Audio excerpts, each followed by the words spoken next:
एक अनसुनी भूतिया कहानी। सावित्री का कुआं। उत्तर प्रदेश के एक छोटे से गांव भैरवपुर में एक पुराना कुआं था जिसे लोग सावित्री का कुआं कहते थे।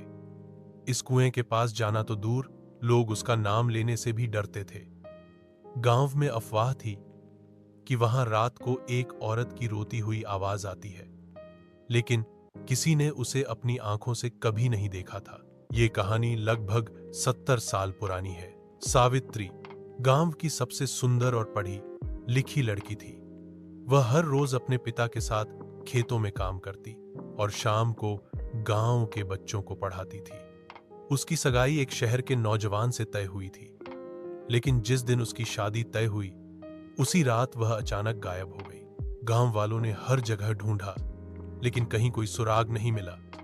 कुछ दिनों बाद एक चरवाहे ने बताया कि उसने सावित्री को कुएं की ओर जाते देखा था। उसके पीछे पीछे दो लोग भी थे, उनके चेहरे छुपे हुए थे।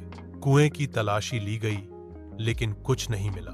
दिन बीतते गए, लोग भूलने लगे, लेकिन फिर शुरू हुई अजीब घटनाएं।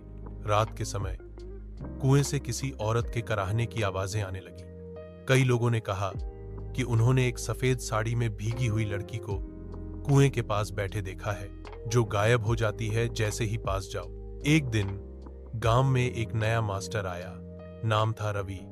उसे इन कहानियों पर यकीन नहीं था। उसने ठान लिया कि वह इस रहस्य का पता लगाकर रहेगा।